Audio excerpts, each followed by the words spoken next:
My name's Amy. I'm a 24-year-old graphic designer. I'm currently single, focusing on my work and living alone in my grandparents' house in the neighboring town where I grew up. I've had no issues with my work relationships, but my real family has always been a source of trouble for me. I have an older sister, Melissa, who's 2 years older and was always favored by her parents. As a child, I loved to draw, but Melissa would often mock me, saying things like, "Mom, Amy's doodling again. It's embarrassing that she's my sister." She'd snatch my drawings and throw them away. My parents always sided with Melissa, nodding along to everything she said. They told me I needed to work and bring in money after finishing school, but my maternal grandparents disagreed and took me in. Thanks to them, I attended high school in a nearby town. I wanted to repay them after graduating, but they encouraged me to pursue vocational school instead. I've always loved creating original characters, so I went to graphic design school. Even as a student, I entered logo and design competitions. Some companies liked my designs, but one offered to use my original character as their mascot, which kick-started my career as a freelance designer working from my grandparents' home. My grandparents have been traveling across national parks in America for about a year, so I'm currently managing their house alone. However, Melissa keeps criticizing me, asking when I'll start contributing to the household and belittling my work as a freelancer. She's dismissive despite my efforts to explain. I don't want them to think that my sister is like you. It's embarrassing, so don't come. I'll make sure you can't. Even if you do, I'll lend you my man. So why don't you go and experience what a date is like? It seemed that my sister did not want me to attend. Furthermore, I was a little puzzled by my sister's last words. After thinking a bit, I told her, "Understood. I won't have anything more to do with all of you. I don't think of you as family. I'll cut off my ties, but remember, I won't be responsible for whatever happens," and hung up. As I was about to hang up, I had a feeling that my sister was sneering at my words, but I ended the call without worrying about it. The next day, since there was no more wedding I had to attend, I was enjoying my long-awaited day off. As I was barbecuing in my backyard, the intercom at my house suddenly rang. There stood my sister and parents. "Hello, wasn't today supposed to be Melissa's wedding?" I was waiting for my fiancé at the wedding venue, but no one showed up. Even when I asked the staff, they said that it had been canceled and there was no wedding scheduled, she yelled. To my sister's outcry, I calmly responded, "What does that have to do with me? Besides, I told you that I don't care what happens. I cut ties with you all yesterday. Please leave me alone." Everything started when my sister called me yesterday and told me not to attend the wedding. After hanging up the phone with my sister, our parents paid for Melissa's college and helped her get a job through connections. During college, she received a generous allowance and occasionally worked at nightclubs for extra money. In contrast, I've been working part-time since school days, gradually supporting my grandparents financially, although they insist they don't need it. Melissa looks down on me and doesn't understand my situation. Despite not being close to my family, they often criticize me without considering my circumstances. When I tried to stand up for myself, they made more hurtful remarks, so I usually keep quiet. Recently, Melissa invited me to her wedding, handed me the invitation, and bragged about her fiancé, the heir to a major company. She made condescending remarks about my life and even offered to find me a boyfriend, which I politely declined. Although my grandparents won't attend due to a cruise trip, I decided to go to the wedding after reconsidering. I confirmed my schedule and prepared to attend, but then Melissa called unexpectedly, telling me not to come to the wedding because, as she put it, it wouldn't matter if I was absent. My parents laughed along with Melissa, suggesting I fake being sick to skip the wedding. I was hurt and unsure how to respond. This version maintains the essence of the original while improving punctuation and simplifying the language for clarity. I contacted someone. It was the father of my sister's fiancé. The reason I was able to get in touch with him was that he was the president of the company I work for. "Steve, I'm sorry to bother you when you're busy. I won't be able to attend the wedding of your son tomorrow."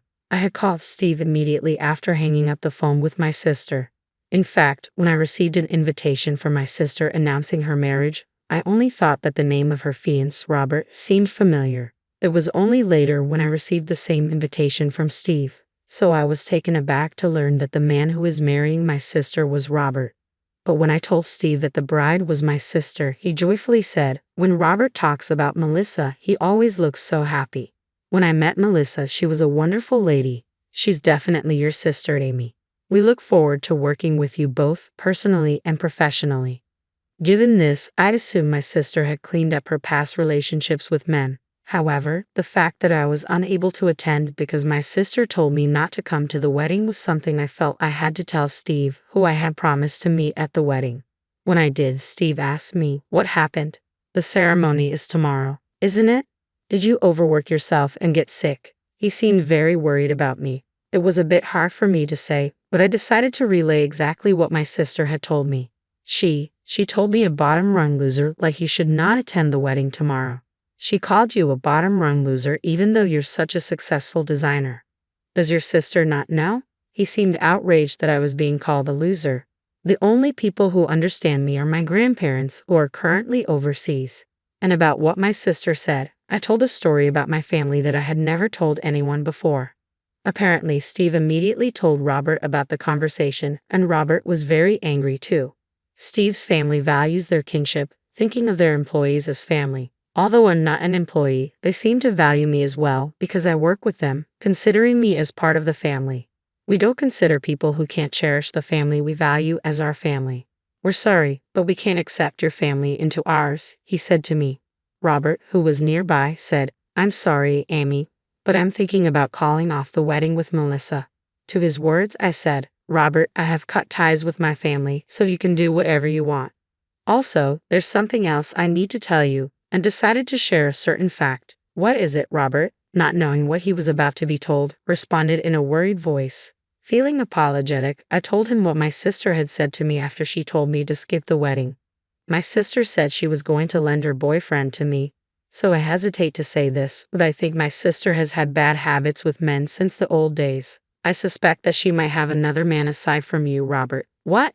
She told me she was single when we started dating, and she came on to me.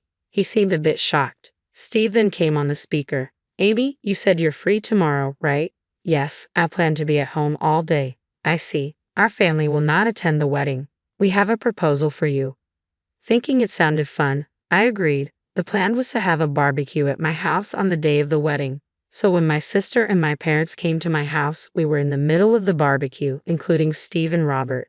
As I was dealing with them at the front door, Robert, noticing the three of them had arrived, peeked at the door. "Why is Robert here? Today is supposed to be the wedding." We went to the venue and were told the wedding was canceled. None of the attendees from your side showed up, and we couldn't contact anyone, so we were worried. "Why are you here? Don't tell me you two have been disgusting."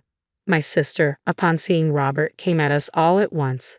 There Robert sighed heavily and told my sister quietly, "You're someone who can't cherish family. We heard about your attitude and words towards Amy. You told me your sister was busy with work and couldn't see you often, but that's not the case at all." "Well, I'm ashamed that this unemployed loser is my sister. It's better for her public image to say that she's busy with work, isn't it? That's why I've been saying she's busy with work.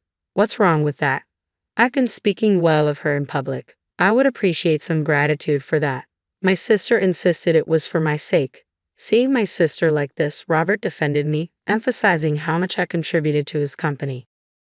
"You know, it's proof of not valuing family when you, her own sister, have no idea what kind of work Amy does. You've been calling her unemployed, but her income should be at least double yours. And your parents treated Amy the same way, right? I can't be with someone who can't value their own family. We should consider our engagement off." "What? Off? Does that mean I can't get married?" Even though Melissa seemed furious, she turned towards me with a mocking grin. "Wait, Amy's job is that amazing? I wouldn't have known unless someone told me. From now on, I promise to listen to you, Amy. Let's get along better." After Robert pointed it out, Melissa's attitude towards me changed dramatically. Whether it was due to an interest in my salary or not, my family was trying to suck up to me, but I rejected them clearly. No way. After all the humiliation and looking down upon me, it's too convenient to now say let's get along. Stop joking. No matter how much you try to flatter me, I won't help you financially. I told you yesterday I've cut ties with you as a family. Don't get involved with me anymore. If you continue to stay here, I'll call the police. If you don't want that, leave right now." The moment I mentioned police, the three of them changed color and quickly dispersed. After that, Robert and I returned to the backyard and continued enjoying our barbecue. A month later, I received a call from an unknown number. Assuming it was work-related, I decided to answer. "Hey, I got a bill from Robert. What did you say? You knew about my affair?" Before I could say hello, Melissa's shrill voice echoed in my ear. "What are you talking about all of a sudden? I've repeatedly told you not to involve me, but you still do.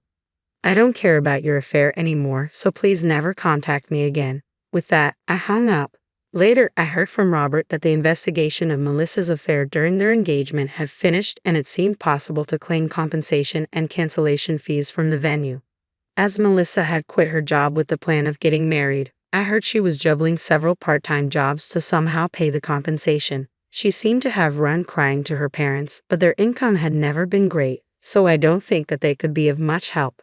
As someone who was spoiled until now, I hope Melissa takes responsibility for what she's done.